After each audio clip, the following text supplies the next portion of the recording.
Now, sports with Kyle Stanley. And the dream season continues for the Grand Junction Tigers. They travel to Denver tonight for the second round of the playoffs. We have all your needs tonight at 10. Day 2 of the Colorado State Wrestling Tournament here at the Pepsi Center. We started off with right around 60 to 65 local wrestlers. Obviously, that number is down. I prefer Santa Kyle. Santa Kyle? Yes, bringing basketball cheer to all. Today it's the Avalanche's turn, and what they want? It's a W flag. Maybe a little nicer than this one, but still a flag. Burke told me that he had only been in talks with the Rams for 2 weeks. Robbie Owens told me that the injury is nothing more than pain. What's the atmosphere like right now?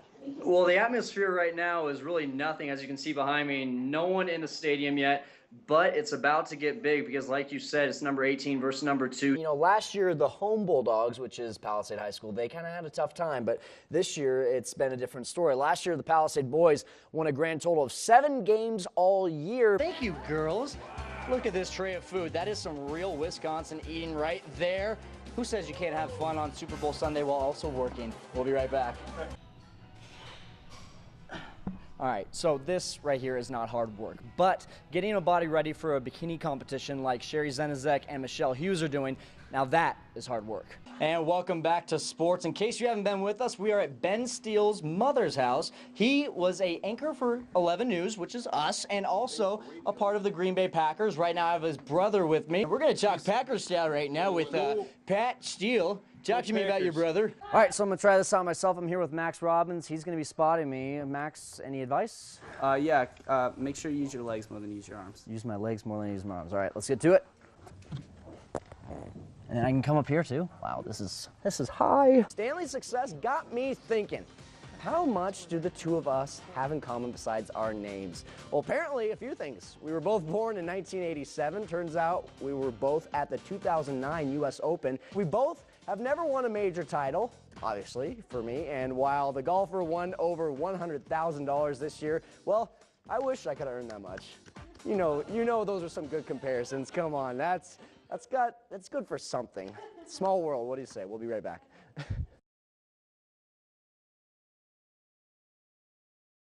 Remember who you're playing for, all right? It's for him. Dogs on 3. 1, 2, 3. Dogs! We've dedicated the rest of our season to Gabe and everything from here on out. It's been more than a month since the death of Gabe Helmet. And to the date of his untimely passing, the Bulldogs have not lost in 22 games. He wanted to win more than anybody on the team, and I think it's starting to hit them that they need to win for him instead of themselves. The Legion squad takes that unblemished record into the state tournament tomorrow with Gabe on their minds. I look up to him. After his passing, it makes me want to work just as hard as him. So I just feel like I need to play as he would. We had practice at 6, he was there at 5:30. If he ended at 8, he left at 8:30 or dark. And I think that's pushed to these kids. Hey, work as hard as you can work. Caleb Hall was one of Hellman's best friends. I was with him when that happened, and you still can't understand it. But once Gabe was gone, Hall stepped up to take his place on the diamond as a shortstop.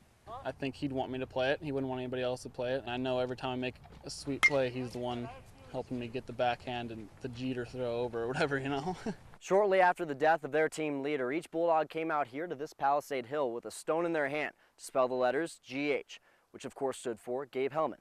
But that's not the only thing they did for their teammate. We got these black Nike bands. We got our things for our hats. When we won the Rangeley tournament, we actually took the trophy that we won, took it up to his parents' house, gave it to them. And that's where the trophy stands now, in the house of Steve and Tori Hellman. Although Gabe's parents felt it was too soon to talk about the death of their son, they had a message to his teammates. Quote, "We both want the boys to know how proud we are of them and what they've accomplished in the memory of Gabe. Keep playing hard and having fun." Unquote. With number 22 still heavy on their hearts, the Bulldogs hope to bring home another trophy for the Hellman family. For KKCO 11 Sports, I'm Kyle Stanley. 'Twas the summer before the NBA, and all throughout the league, not a collective bargaining agreement was signed, not even seen, but somehow they found a way to make a season happen. And now today on December 25th, it feels like a Christmas present to have the season begin, and that's why it ranks at number 8 on our top 11 sports stories of the year. I'm not scared. I'm resigned to the potential damage that it can cause to our league. As if a 130-day lockout in the NFL wasn't enough, the NBA followed with players and owners not ready to bluff. The madness began on the 30th of June when the collective bargaining agreement expired so soon. The goal here has been to make the league profitable and to have a league where all 30 teams can compete. With no resolution in near sight, players began looking overseas with hope for a fight. Even the Nuggets traveled around the world wondering what if. Players like Danilo Gallinari, Kenyon Martin, and J.R. Smith. Reality starts to sink in on September 23rd as preseason games start vanishing unheard. Each passing day, I think, you face the prospect of more games lost. And to David Stern's displeasure, 2 and then 4 weeks of the regular season gone forever. We remain really very, very far apart on virtually all issues. But the beginning of November comes around and talks of resolution begin to resound. Alas, the players reject the owner's deal, insisting they will not settle or heal. We're going to do the responsible thing and try our best to bring them basketball as soon as we possibly can. In the meantime, the league looks like the Grinch who stole Christmas, eliminating more games. The list appeared endless. The season has little hope left, but with the holidays in sight, hope they had met. We're very pleased that we've come this far. There's still a lot of work to be done. We'll have ourselves an NBA season. A deal's agreed upon on November 26th, and 12 days later, the lockout ends like a 5-month mist.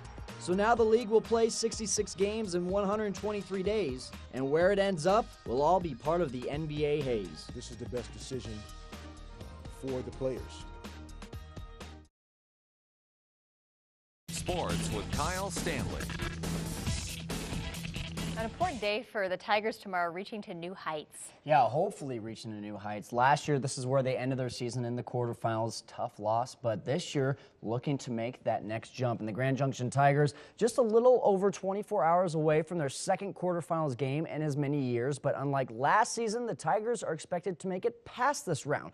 As the second seed, Junction will host number 10 Lakewood, but they will be a bit hampered as Jaron Dennis has been trying to heal from a hip bruise all week long. Coach Robbie Owens told me that the injury is nothing more than pain, but it may affect his speed. But while Dennis works on healing for tomorrow's game, Owens and the Tigers are focused on reaching a new plateau for Tigers football. You know, this is a big step for us. The quarterfinal game is always a big game. I talked to a lot of coaches this week, and, you know, the quarterfinals is always that, you know, that hump that everybody's got to get over. And keep telling them we haven't done anything, you know, special yet because we expected to be here. Everybody on the team still feels that from last year, and we stopped short of what our goal was last year, and our goal is to make it past this playoff game. This game will be at Stoker Stadium tomorrow at 7 p.m. and coming up tonight at 10, we'll hear why Owens thinks that this will be an easier game than their most recent matchup at Chaparral. The Broncos are not in the playoffs, but like the Tigers, they have some playoff implications on the line. With a tough schedule in weeks to come, tonight's game against the Jets could prove to be a crucial one. Denver still has the Chargers, Bears, Patriots, and Bills on their schedule, but tonight the Jets come to town. New York is coming off of a tough loss to the Patriots, but the Broncos are riding high with their first win streak since the 2009 season. Many are crediting the recent success to the new read option, but Tim Tebow knows that the offensive plan can change at any time. You know, we got to go in there and, you know, we got to set the tone with our physicality and with how we play. But ultimately, I think you got to be ready to do whatever is asked of you, run, pass, whatever it is, and as an offense, be ready to adjust to anything. And with Willis McGahee still being questionable, they may have to do a lot of adjusting. McGahee is said to be a game-time decision. We will have full highlights of this one tonight at 10. And finally, more MLB news. The Dodgers' Clayton Kershaw was named as the National League Cy Young Award winner at the age of 23. He is the 9th Dodger to do so, winning 21 games, and he led the league in ERA and strikeouts. And this is more proof that the West is the best when it comes to pitching. Since the turn of the millennium, 9 pitchers from the West Division have been awarded with a Cy Young, none from the Rockies. But Glenn, any idea who's won the most since then from the West? I'd say Lincecum. It's actually Randy Johnson. Oh, Diamondbacks. Randy He had a stretch there from 99 to 2003 where he won 4 straight Cy Youngs. Good thing I'm not eligible to win Tuesday Sports Trivia anyway, huh? Currently it is Lincecum, though. He's the only current one still playing. Gotcha.